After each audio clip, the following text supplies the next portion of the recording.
Well, the Trump administration declared war again today. Nope, not against Venezuela, but against Amazon, the giant online retailer owned by Jeff Bezos. I thought Jeff Bezos was a big supporter of Donald Trump. I thought Jeff Bezos gave Melania Trump $40 million and overpaid for her documentary in order to curry favor and get Trump off his back. Well, nobody gave that memo to Caroline Leavitt, the press secretary, because she said it was a hostile political act because Amazon is going to list on its giant website of goods the tariff cost of the Trump slump. So next to the pricing, you're going to see how much of that increase in price is because of a tariff. I mean, it's really no different than listing sales tax, how much your total out the door price is going to be. But to Caroline Leavitt and the Trump administration who feel betrayed by Jeff Bezos, it's a hostile political act. You know, it's not a hostile political act. Joining me here on the MeidasTouch Network and Legal AF, I'm Michael Popak. You know, it used to be, I used to like when my Republicans and friends were supportive of business. They used to be seen as good for business. And now they're on the attack against business, going after their DEI, their hiring practices, who they do business with, where they invest. I mean, most of the economy is driven by big business. And big business, along with the rest of the voters in recent polling, do not like the Trump administration. And if you've lost business as the businessman in chief, Donald Trump, what does that say about your chances at the midterms to hold on to the House and the Senate? Why, in God's name, would they go after Amazon and call it a hostile political act? I mean, I could see making a couple of phone calls. I could see a couple of closed-door meetings. I could see Jeff Bezos getting a visit from fill in the blank from the Trump administration, but being called out as earnings are being reported for Amazon down 2%. The stock is now dropping 2%. This is what happens when you get into bed with Donald Trump. So let's back up a little bit. What is the relationship between Jeff Bezos and the Trump administration and Donald Trump in particular? Well, Bezos himself, or Amazon, through their computing side, you know, they have a lot of excess capacity on their servers and in their cloud, and they offer those computing services to federal agencies. So they have billions of dollars of federal contracts, at least they did before Doge got in there.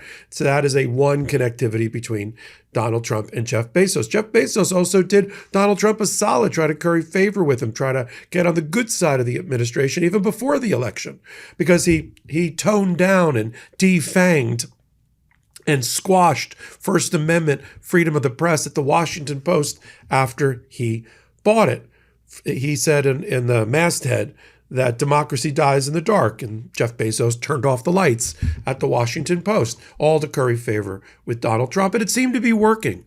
If you remember at the inauguration, there was that whole where normally family sits behind a president. Donald Trump had all of his tech bros and podcast bros sitting around there. You know, you had Zuckerberg, Facebook, you had Bezos from Amazon and their wives and girlfriends, and they had all donated millions of dollars to the inauguration of Donald Trump and to future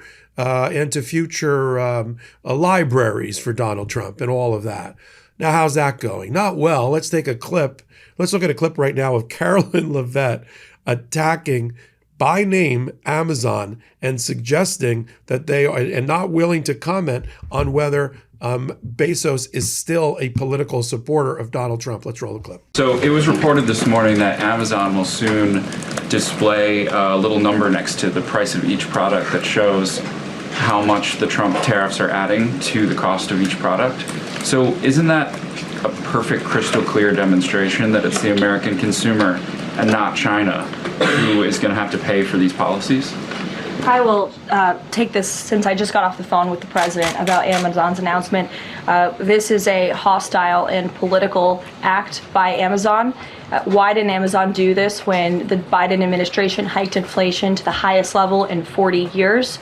And I would also add that it's not a surprise, because as Reuters recently wrote, Amazon has partnered with a Chinese propaganda arm.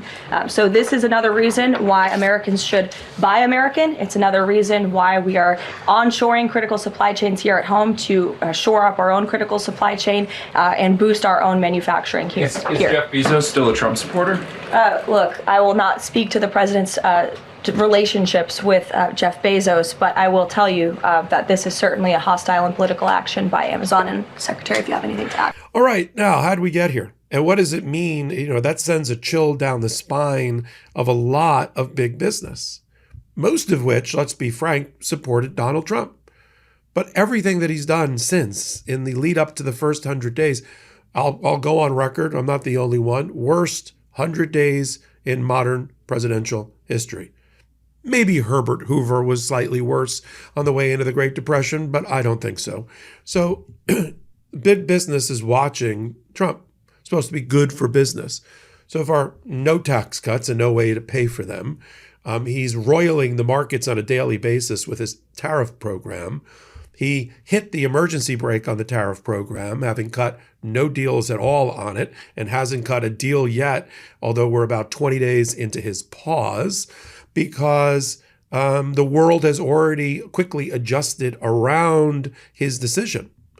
They've already started to cut out the United States in the global economy. They've made other arrangements, I guess is the way to put it, both in terms of logistics, supply chain, moving things on cargo ships and into ports to avoid the tariffs, and just getting their goods from other places. When the world inevitably goes downhill, which, let's be honest, it's not looking great right now, what's the first thing I'm going to make sure I have with me? Nope, it's not my friends or my family. It's my cat and their favorite cat food. Smalls.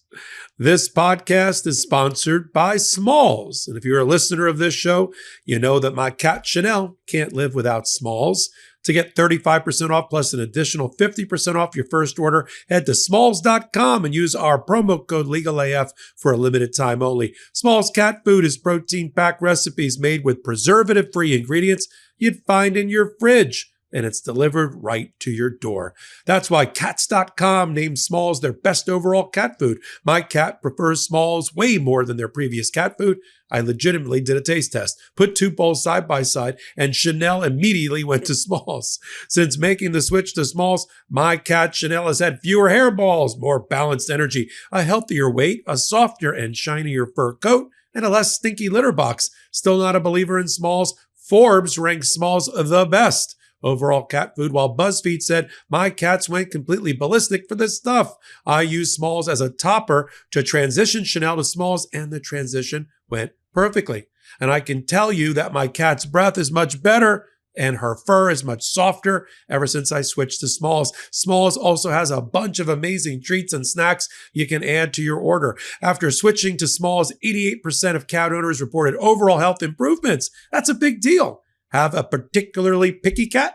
Smalls has a sampler so your cat can try everything Smalls has to offer. And the team at Smalls is so confident your cat will love their product that you can try it risk-free. That means they will refund you if your cat won't eat their food. What are you waiting for? Give your cat the food they deserve. For a limited time only, because you are a Legal AF listener, you can get 35% off Smalls plus an additional 50% off your first order by using my code LegalAF. That's an additional 50% off when you head to smalls.com and use promo code LegalAF. Again, that's promo code LegalAF for an additional 50% off your first order plus free shipping at smalls.com. I mean, the Canadians who, Carney just got elected prime minister in Canada because of Donald Trump. Keep picking on Canada. Keep calling it your little buddy in your 51st state, and you're going to get a strong central banker who gets elected.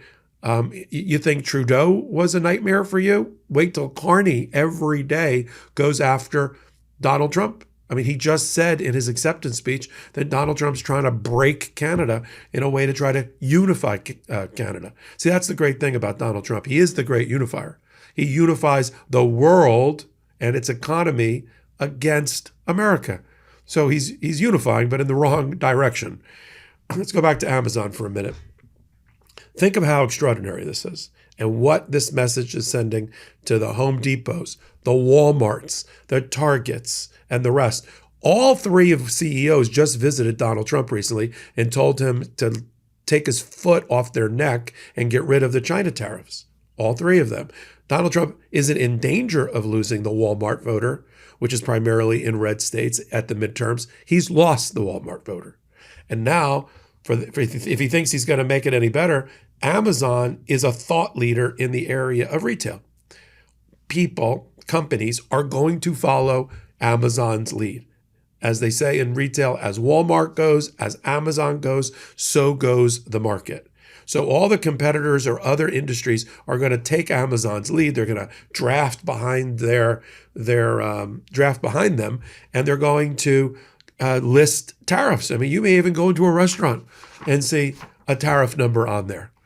Just like during COVID, you saw some sort of percentage increase to cover costs or cover credit card costs. When you go to Walmart and you go to Target and you go to Home Depot and you see empty shelves, which you are about to see, this is the ghost of Christmas past or Christmas future that Donald Trump is worried about or should start worrying about. When you see those empty shelves, don't be surprised if in an act of economic survival, not a political act, these businesses place signs there that say, you would have seen a fuller shelf or a full shelf or your item that you're looking for had there not been a tariff program by Donald Trump, some version of that, courtesy of the Trump tariff slump.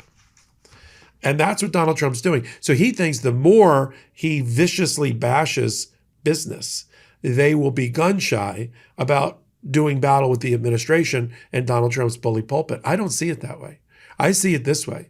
Amazon, who has billions of dollars of contracts with the government, already has done a number of things, and none of it seems to satisfy Donald Trump. I mean, Melania has this stupid documentary that nobody wants to watch, and Disney or somebody wanted to give her, like, I don't know, 16 million, and Amazon came in and overpaid, that's the bribery delta, for about 40 million. So they already gave her $40 million.